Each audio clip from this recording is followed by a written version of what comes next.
जय माता दी। ओम नमः शिवाय। आज हम शिव पुराण के रुद्र संहिता के 11वें अध्याय का श्रवण कर रहे हैं। शिव पूजन की विधि तथा उसका फल। ऋषि बोले, व्यास शिष्य महाभाग सूत जी, आपको नमस्कार है। आज आपने भगवान शिव की बड़ी अद्भुत एवं परम पावन कथा सुनाई है। ध्यानिधे ब्रह्मा और नारद जी के संवाद के अनुसार आप हमें शिव पूजन की वह विधि बताइए जिससे यहाँ भगवान शिव संतुष्ट होते हैं। ब्राह्मण, क्षत्रिय, वैश्य और शूद्र सभी शिव की पूजा करते हैं। वह पूजन कैसे करना चाहिए, आपने व्यास जी के मुख से इस विषय को जिस प्रकार सुना है वह बताइए। महर्षियों का वह कल्याणप्रद एवं श्रुति सम्मत वचन सुनकर सूत जी ने उन मुनियों के प्रश्न के अनुसार सब बातें प्रसन्नता पूर्वक बताई। सूत जी बोले, मुनीश्वरों, आपने बहुत अच्छी बात पूछी है, परंतु वह रहस्य की बात है। मैंने इस विषय को जैसे सुना है और जैसे मेरी बुद्धि है उसके अनुसार आज कुछ कह रहा हूँ। जैसे आप लोग पूछ रहे हैं उसी तरह पूर्व काल में व्यास जी ने सनत कुमार जी से पूछा था, फिर उसे उपमन्यु जी ने भी सुना था। व्यास जी ने शिव पूजन आदि जो भी विषय सुना था उसे सुनकर उन्हें लोक हित की कामना से मुझे पढ़ा दिया था। इस विषय को भगवान श्री कृष्ण ने महात्मा उपमन्यु से सुना था। पूर्व काल में ब्रह्मा जी ने नारद जी से इस विषय में जो कुछ कहा था वही इस समय मैं कहूँगा। ब्रह्मा जी ने कहा कि नारद, मैं संक्षेप में लिंग पूजन की विधि बता रहा हूँ, सुनो। जैसे पहले कहा गया है वैसा जो भगवान शंकर का सुखमय, निर्मल एवं सनातन रूप है उसका उत्तम भक्ति भाव से पूजन करें। इससे समस्त मनोवांछित फलों की प्राप्ति होगी। दरिद्रता, रोग, दुख तथा शत्रु जनित पीड़ा, ये 4 प्रकार के पाप तभी तक रहते हैं जब तक मनुष्य भगवान शिव का पूजन नहीं करता।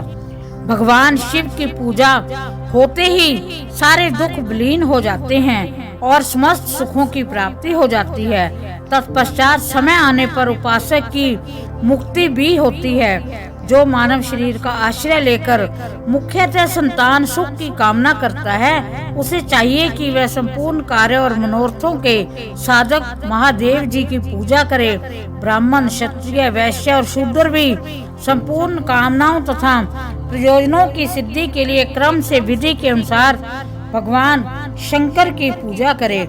प्रातः काल ब्रह्म मुहूर्त में उठकर गुरु तथा शिव का स्मरण करके तीर्थों का चिंतन एवं भगवान विष्णु का ध्यान करे। फिर मेरा देवताओं का और मुनि आदि का विस्मरण चिंतन करके स्तोत्र पाठ पूर्वक शंकर जी को विधि पूर्वक नाम ले।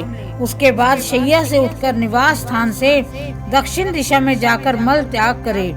मुने एकांत में मलोत्सर्ग करना चाहिए। उसमें शुद्ध होने के लिए जो विधि मैंने सुन रखी है उसी को आज कहता हूँ। मन को एकाग्र करके सुनो। ब्राह्मण गुदा की शुद्धि के लिए उसमें 5 बार शुद्ध मिट्टी का लेप करें और धोएं। क्षत्रिय 4 बार, वैश्य 3 बार, शूद्र 2 बार विधि पूर्वक गुदा की शुद्धि के लिए उसमें मिट्टी लगाएं। लिंग में भी 1 बार प्रयत्न पूर्वक मिट्टी लगानी चाहिए। तत्पश्चात बाएं हाथ में 10 बार और दोनों हाथों में 7 बार मिट्टी लगाकर धोएं। तात प्रत्येक पैर में 3-3 बार मिट्टी लगाएं। फिर दोनों हाथों में भी मिट्टी लगाकर धोएं। स्त्रियों को शूद्र की भांति अच्छी तरह मिट्टी लगानी चाहिए। हाथ पैर धोकर पूर्ववत शुद्ध मिट्टी लें और उसे लगाकर दांत साफ करें। फिर अपने वर्ण के अनुसार मनुष्य दातुन करे। ब्राह्मण को 12 अंगुल की दातुन करनी चाहिए, क्षत्रिय को 11 अंगुल की, वैश्य को 10 अंगुल की और शूद्र को 9 अंगुल की दातुन करें। यह दातुन का मान बताया गया है। मनुस्मृति के अनुसार काल दोष का विचार करके ही दातुन करें या त्याग दें। तात षष्ठी, प्रतिपदा, अमावस्या, नवमी, व्रत का दिन, सूर्यास्त का समय, रविवार तथा श्राद्ध दिवस ये दंत धावन के लिए वर्जित हैं। इनमें दातुन नहीं करनी चाहिए। दातुन के पश्चात तीर्थ आदि में जाकर विधि पूर्वक स्नान करें।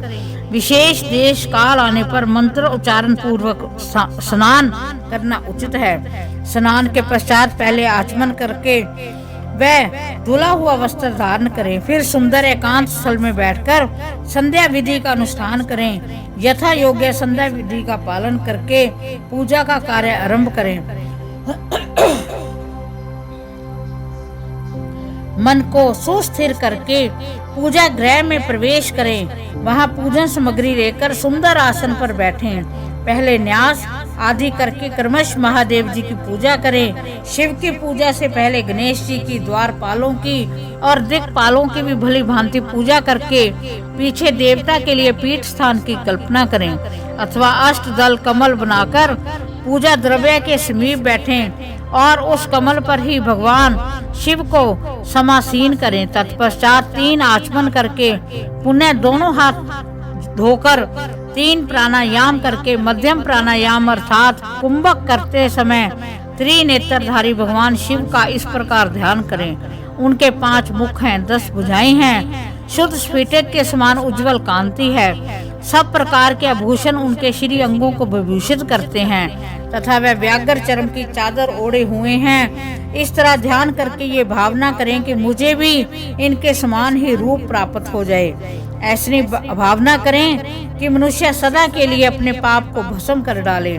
इस प्रकार भावना द्वारा शिव का ही शरीर धारण करके उन परमेश्वर की पूजा करें। शरीर शुद्धि करके मल मूत्र का कर्मश न्यास करें अथवा स्व्यर्थ पर्णव से षड ज्ञान करें। ओम अधैत्यादि रूप से संकल्प वाक्य का प्रयोग करके फिर पूजा आरंभ करें। पाद्य, अर्घ्य और आचमन के लिए पात्रों को तैयार करके रखें। बुद्धिमान पुरुष विधि पूर्वक भिन्न भिन्न प्रकारों के 9 कलश स्थापित करे।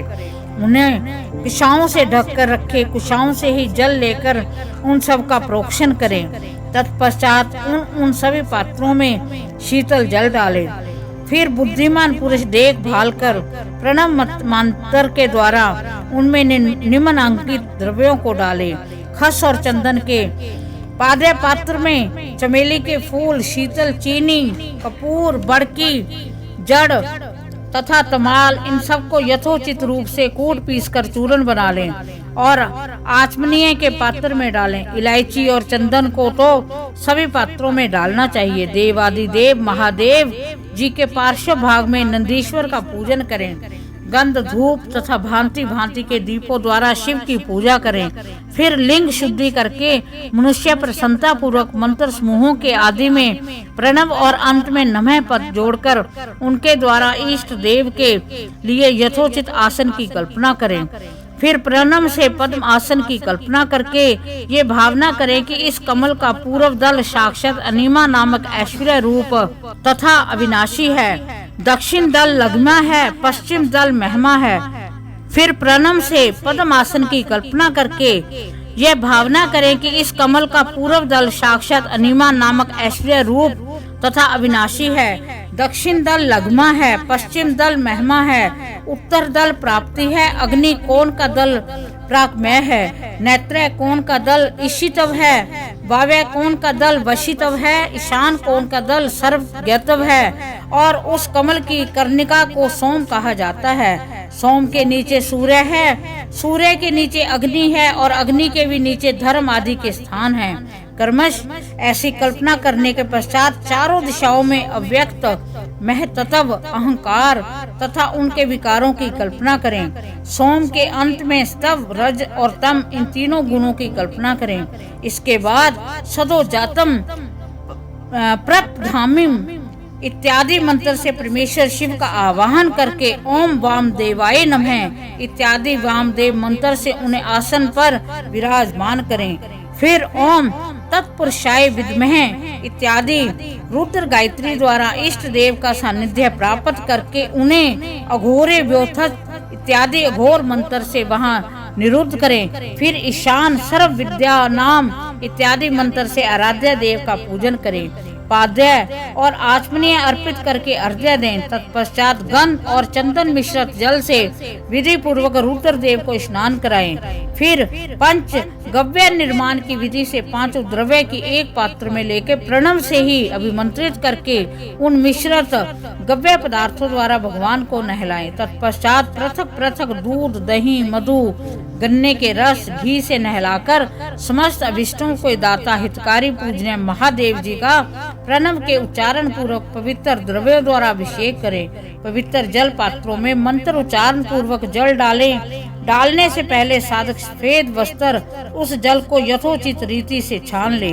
उस जल को तब तक दूर न करे जब तक इष्ट देव को चंदन न चढ़ जाए। तब सुंदर अक्षतों द्वारा प्रसन्नता पूर्वक शंकर जी की पूजा करें। उनके ऊपर कुश, अपामार्ग, कपूर, चमेली, चंपा, गुलाब, श्वेत, कनेर, बेला, कमल और उत्पल आदि भांति भांति के अपूर्व पुष्य एवं चंदन आदि चढ़ाकर पूजा करें। परमेश्वर शिव के ऊपर जल की धारा गिरती रहे, इसकी भी व्यवस्था करें। जल से भरे भांति भांति के पात्रों द्वारा महेश्वर को नहलाएं। मंत्र उच्चारण पूर्वक पूजा करनी चाहिए, वह समस्त फलों को देने वाली होती है। तात, अब मैं तुम्हें समस्त मनोवांछित कामनाओं की सिद्धि के लिए उन पूजा संबंधी मंत्रों को भी संक्षेप में बता रहा हूँ, सावधानी के साथ सुनो। पावमान मंत्र से, वांग में इत्यादि मंत्र से, रुद्र मंत्र तथा नील रुद्र मंत्र से, सुंदर एवं शुभ पुरुष सूक्त से, श्री सूक्त से, सुंदर अर्थ विशेष से मंत्र से, आ नो भद्रा इत्यादि शांति मंत्र से, शांति संबंधी दूसरे मंत्रों से, भारुण मंत्र और अरुण मंत्रों से, अर्थाभीष्ट साम तथा देवव्रत साम से, अभितवा इत्यादि स्तंतर साम से, पुरुष सूक्त से, मृत्युंजय मंत्र से, पंचाक्षर मंत्र से पूजा करें। 1 सहस्र अथवा 101 जल धाराएं गिराने की व्यवस्था करें। ये सब वेद मार्ग से अथवा नाम मंत्रों से करना चाहिए। तदनुसार भगवान शंकर के ऊपर चंदन और फूल आदि चढ़ाएं। प्रणव में ही मुख वास आदि अर्पित करें। इसके बाद जो स्फटिक मणि के समान निर्मल, निष्कल, अविनाशी, सर्वलोक कारण, सर्वलोक में परम देव हैं, जो ब्रह्मा, रुद्र, इंद्र और विष्णु आदि देवताओं की भी दृष्टि में नहीं आते, वेद वेता विद्वानों ने जिन्हें वेदांत में मन वाणी के अगोचर बताया है, जो आदि मध्य और अंत से रहित है तथा समस्त रोगियों के लिए औषध रूप हैं, जिनकी शिव तत्व में समान ख्याति है तथा जो शिवलिंग के रूप में प्रतिष्ठित हैं, उन भगवान शिव का शिवलिंग के मस्तक पर प्रणव मंत्र से ही पूजन करें। धूप, दीप, नैवेद्य, सुंदर तांबुल एवं सुरम्य आरती द्वारा यथोक्त विधि से पूजा करके स्तोत्रों तथा अन्य नाना प्रकार के मंत्रों द्वारा उन्हें नमस्कार करें। फिर अर्घ्य देकर भगवान के चरणों में फूल बिखेरें और साष्टांग प्रणाम करके देवेश्वर शिव की आराधना करें। फिर हाथ में फूल लेकर खड़ा हो जाएं। दोनों हाथ जोड़कर निम्न अंकित मंत्र से सर्वेश्वर शंकर जी की पुण्य प्रार्थना करें। अज्ञान धिधि व ज्ञानाजज पूजदिकम मया कृतम तदस्तु सफलम कृपया तब शंकर। कल्याणकारी शिव, मैंने अनजान में अथवा जानबूझकर जो जप पूजा आदि सत्कर्म किए हों, वो आपकी कृपा से सफल हों। इस प्रकार पढ़कर भगवान शिव के ऊपर प्रसन्नता पूर्वक फूल चढ़ाएं। सब सिद्ध वाचन करके नाना प्रकार की अंशुम प्रार्थना करें। फिर शिव के ऊपर मार्जन करना चाहिए। मार्जन के बाद नमस्कार करके अपराध के लिए क्षमा प्रार्थना करते हुए पुनरागमन के लिए विसर्जन करना चाहिए। इसके बाद अध्याय से आरंभ होने वाले मंत्र का उच्चारण करके नमस्कार करें। फिर संपूर्ण भाव से विभोर से होकर इस प्रकार प्रार्थना करें। शिवे भक्तिम, शिवे भक्तिम, शिवे भक्ति भरवे भवे, अन्यथा शरणम नास्तिम तब मेव शरणम मम। प्रत्येक जन्म में मेरी शिव में भक्ति हो, शिव में भक्ति हो, शिव में भक्ति हो। शिव के सिवा दूसरा कोई मुझे शरण देने वाला नहीं। हे महादेव, आप ही मेरे लिए शरण दाता हो। इस प्रकार प्रार्थना करके संपूर्ण सिद्धियों के दाता देवेश्वर शिव का पराभक्ति के द्वारा पूजन करें। विशेषतः गले की आवाज से भगवान को संतुष्ट करें।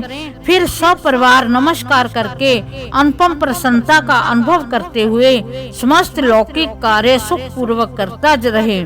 जो इस प्रकार शिव भक्ति प्रायण हो प्रतिदिन पूजन करता है, उसे अवश्य ही पग पग पर सब प्रकार की सिद्धियां प्राप्त होती हैं। वह उत्तम वक्ता होता है तथा उसे मनोवांछित फल की निश्चय ही प्राप्ति होती है। रोग दुख, दूसरों के निमित्त से होने वाला उद्वेग, कुटिलता तथा विष आदि के रूप में जो कष्ट उपस्थित होता है, उसे कल्याणकारी परम शिव अवश्य नष्ट कर देते हैं। उस उपासक का कल्याण होता है। भगवान शंकर की पूजा से उसमें अवश्य सद्गुणों की बुद्धि होती है। ठीक उसी तरह जैसे शुक्ल पक्ष में चंद्रमा बढ़ते हैं। मुनि श्रेष्ठ नारद, इस प्रकार मैंने शिव की पूजा का विधान बताया है। अब तुम क्या सुनना चाहोगे? कौन सा प्रश्न पूछने वाले हो? इस प्रकार शिव पुराण के रुद्र संहिता के 11वें अध्याय का समापन होता है। भगवान शिव हम सब पर अपनी कृपा दृष्टि बनाए रखें। ओम नमः शिवाय।